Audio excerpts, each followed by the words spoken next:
C'est bizarre que ça marche pas.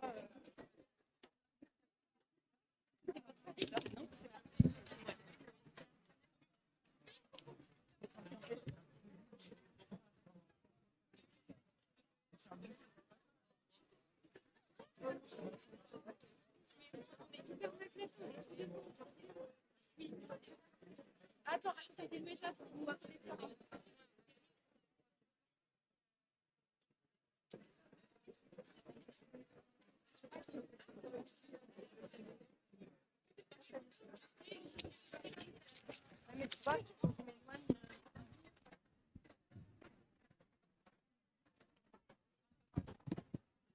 On y va?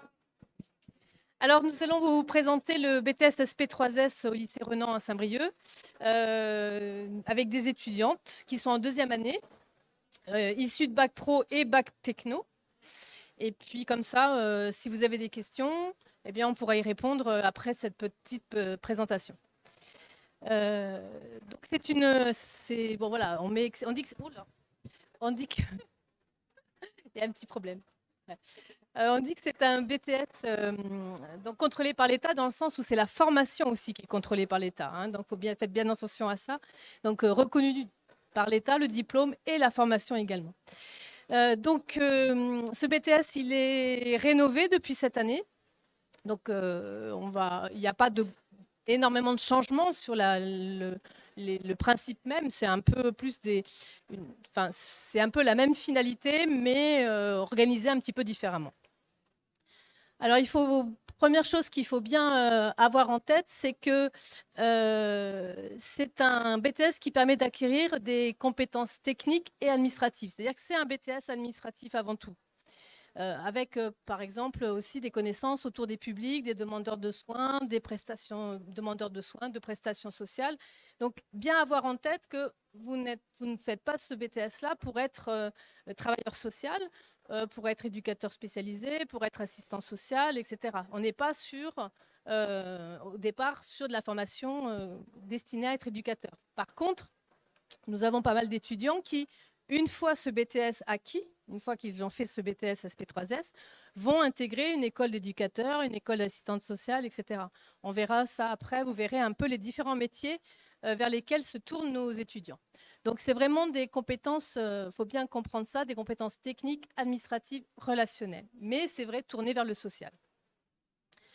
En BTS SP3S, vous allez donc avoir des connaissances, vous serez formé sur des connaissances des publics, des connaissances de toutes les aides qu'on peut apporter au public, des connaissances sur les différents organismes qui proposent ces aides-là. Et puis, vous allez avoir aussi, vu que c'est un BTS administratif, vous allez avoir des connaissances en gestion, et notamment gestion financière, gestion des structures, gestion des ressources humaines. Voilà, donc il y a tout ce volet-là qui intervient. À ces savoir-faire vont être associés ces connaissances vont être associées des savoir-faire, c'est-à-dire que vous allez apprendre des techniques d'outils de communication. Donc, on travaille beaucoup sur ordinateur, beaucoup de séances de TP. Et forcément, derrière, il va y avoir aussi de l'analyse, donc comme tout BTS. Donc, c'est ce qui peut-être est la difficulté que vous allez rencontrer dans vos études supérieures, c'est qu'à passer le bac, l'analyse va être beaucoup plus poussée. On va vous demander davantage d'argumentation, de synthétisation de documents, etc. Donc voilà, c'est des compétences nouvelles que vous allez être amené à faire et à savoir faire. Je pense que je suis trop loin à chaque fois. Bon, je vais reprendre. Celui-là, il ne marche pas. Alors, comme tous les BTS, vous êtes en stage. Donc, il y a des stages, pas mal de semaines de stage en première année et en deuxième année. Donc, 6 semaines et 7 semaines. Ça laisse 6 semaines à suivre, 7 semaines à suivre, ce qui fait que ça laisse quand même du temps pour s'imprégner dans les structures et puis développer des compétences. Vont être menées aussi des actions professionnelles. Et le plus possible, avec ces actions professionnelles, vous allez rencontrer donc des professionnels dans de nombreuses structures. Donc l'idée, c'est aussi, à travers ces actions professionnelles, de construire votre projet et votre projet futur après le BTS, continuer des études, pas continuer, etc.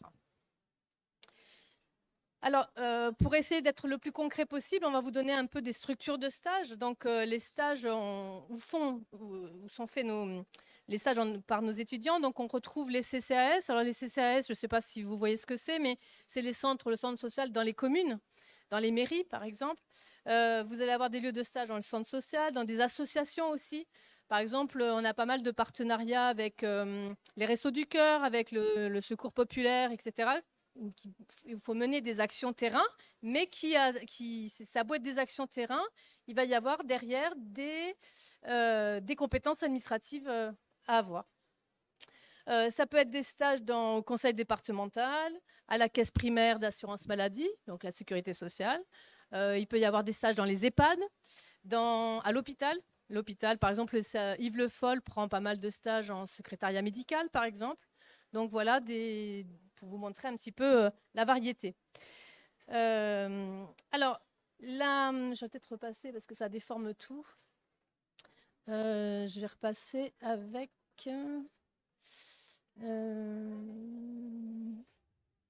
celui-là. Ouais. Parce que là, ça. Voilà. Alors, les clés de la réussite, parce qu'on nous dit souvent qu'est-ce qu'il faut pour réussir une fois qu'on a un bac en poche pour réussir en BTS. Alors nous, ce que l'on a envie d'insister beaucoup là-dessus, c'est le fait de fournir un travail personnel soutenu et régulier. Et ça, c'est peut-être la difficulté, peut-être en sortant de terminale. C'est-à-dire que c'est pas du coup par coup, c'est qu'il va falloir intégrer une charge de travail peut-être supplémentaire régulière. Voilà. Il faut un travail personnel pour la recherche de stage, puisque finalement, on se retrouve comme une recherche d'emploi. Hein, donc voilà, il y a du travail là-dessus. Les clés de la réussite, c'est se mettre en situation professionnelle, c'est-à-dire qu'on attend de vous en BTS que voilà, vous allez tendre vers un comportement de professionnel. Donc ça veut dire qu'à chaque fois qu'on remet un travail, quand il va être administratif, ça va être un travail bien présenté, finalisé, abouti, comme si vous étiez un ou une professionnelle. Et puis, voilà, c'est comme tout étudiant, tout n'est pas toujours facile au départ, donc il y a des difficultés à surmonter. Mais voilà, c'est aussi accepter ses erreurs, c'est gérer sa charge de travail, voilà, on est là aussi pour vous accompagner. Donc, les clés de la réussite, j'ai envie de dire, c'est un petit peu, ça c'est vrai pour toute formation. Hein. Alors après, souvent, on nous demande quelles sont les spécificités des bacs pro, parce qu'on accueille la moitié de notre promo sont souvent des bacs pro. Eh bien, en fait, on se rend compte que vous avez des facilités dans... pourquoi ça n'a pas marché?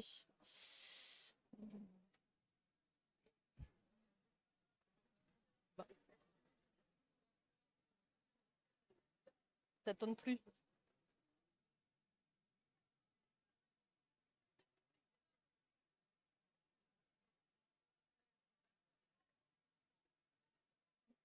Voilà, les spécificités des bacs pro. Donc, vous avez souvent des facilités dans tout ce qui est, dans certaines matières que vous avez déjà faites finalement. La méthodo, par exemple, la méthodo de projet, vous avez déjà travaillé ça. Vos expériences professionnelles, puisque vous avez fait pas mal de stages, contrairement au bac techno. Et c'est vrai que c'est un plus pour vous parce que vous êtes beaucoup plus à l'aise finalement que certains d'autres bacheliers. Et puis, bon, par contre, c'est vrai que votre faiblesse, elle est peut-être un peu dans la charge de travail, la volonté, enfin, de l'analyse, peut-être un peu plus là-dessus, la notion de compte rendu qui n'est pas toujours bien amenée au départ. Mais bon, après, si ces habitudes sont prises régulièrement, il n'y a pas de souci.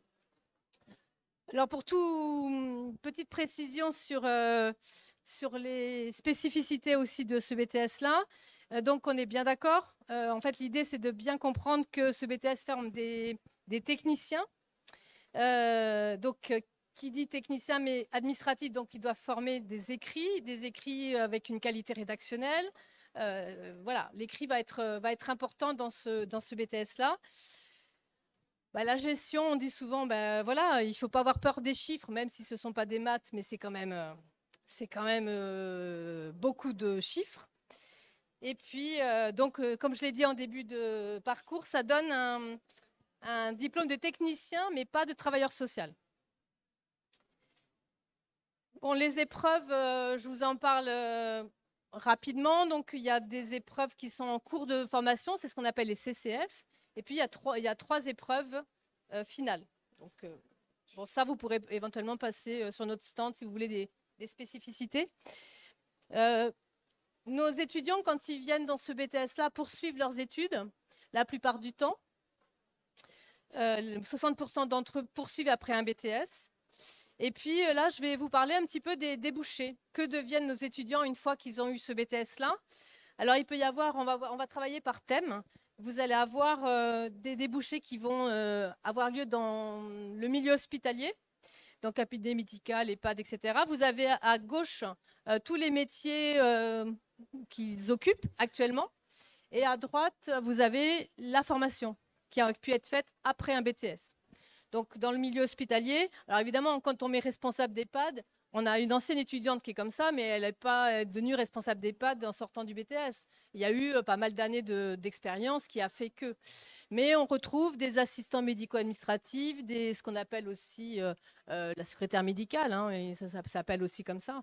Donc, on les appelle assistants médico-administratifs, secrétaire médical, gestionnaire de remplacement. Enfin, voilà un petit peu les différents métiers dans le secteur hospitalier.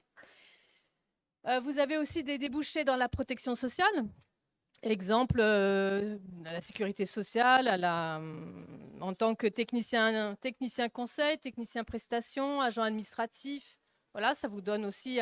Vous allez pouvoir constater que finalement, les métiers sont assez polyvalents. Vous allez avoir aussi des débouchés dans les structures comme les organismes de tutelle, les associations de lutte contre la précarité, les structures de prévention. Et vous allez pouvoir avoir, pareil, les métiers et les formations qu'il y a derrière.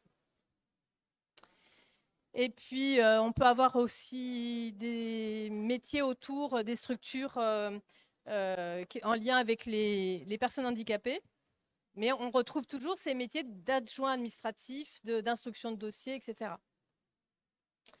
Dans les structures d'aide à domicile, vous connaissez bien, par exemple, les entreprises de services à la personne. Eh bien, il peut y avoir aussi les métiers d'assistant de secteur, responsable de secteur, assistant technique, etc. On retrouve les collectivités territoriales aussi. Donc, on peut intervenir dans les mairies en tant qu'assistant technique, gestionnaire d'activité, etc. Et puis, je finis par, finalement, les travailleurs sociaux. Donc, on a pas mal d'étudiants qui repartent après, qui continuent leurs études en poursuivant vers une école de travailleurs sociaux et pour devenir assistant social éducateur. Mais le but premier de ce BTS-là n'a pas pour but pour vous de devenir éducateur ou assistante sociale. Voilà. Donc, vous avez sur le site du lycée Renan, vous avez accès au BTS et notamment au SP3S. Et vous retrouverez la plaquette, vous retrouverez le diaporama. Je vais déposer aussi. Donc voilà, si vous avez des questions, vous pourrez toujours nous contacter. Il y a une adresse mail. Vous pouvez nous contacter directement et vous avez affaire à l'équipe pédagogique. Et là, donc, je vais passer le micro. Alors, la porte ouverte le 4 mars, le samedi 4 mars le matin, au lycée Renan. Voilà. Donc, nos étudiants, ils vont peut-être se présenter, vous dire ce qu'ils ont fait. Et puis, peut-être que vous avez des questions à leur poser avant ou elles vous parlent directement de leur expérience, comme ça vous va.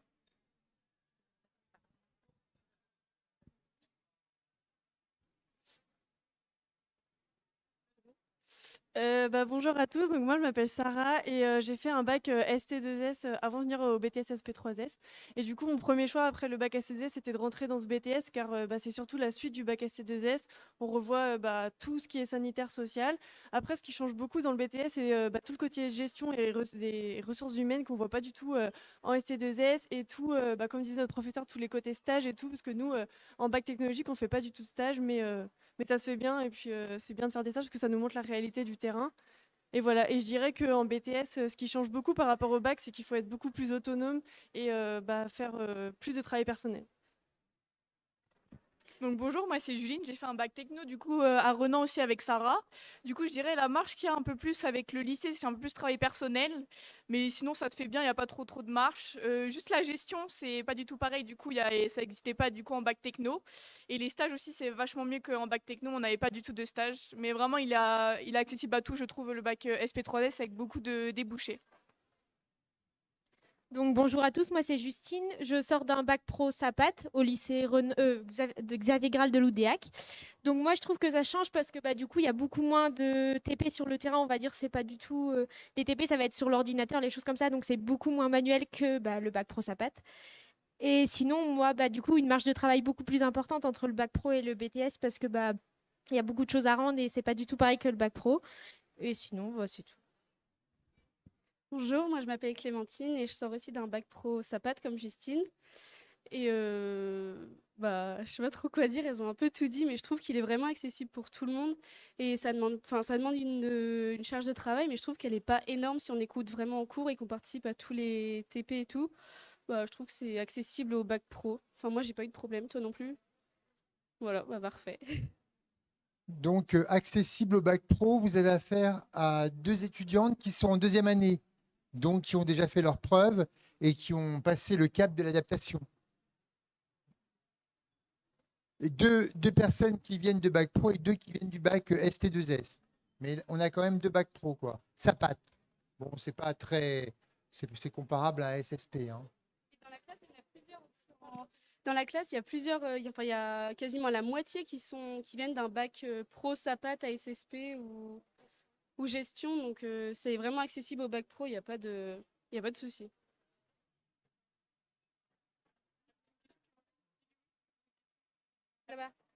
Il y a 50% de bac pro en SP3S. Vous voulez poser une question, mademoiselle?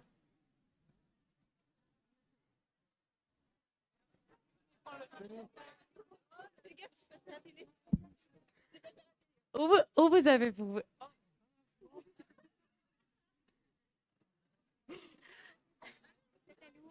Vous êtes allé où en stage? Du coup, moi, j'ai fait mon stage au CCS de Saint-Brieuc. Moi, j'ai fait mon stage à la Mutualité Bretagne Retraite. C'est un groupe qui gère environ 10 EHPAD et on gère tout ce qui est administratif. Moi, du coup, j'étais au conseil départemental des Côtes-d'Armor. J'étais au service APA, donc c'était l'allocation personnalisée à l'autonomie pour les personnes âgées. D'accord. Et moi, j'ai fait mon stage dans un CCS, du coup, c'était dans une mairie.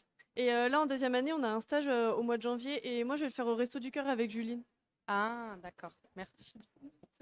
D'autres questions? Donc, on a beaucoup d'administratifs médico-social hein, comme stage. Hein. Enfin, c'est un peu la formation, hein, d'ailleurs. Hein. Quelqu'un veut poser une question?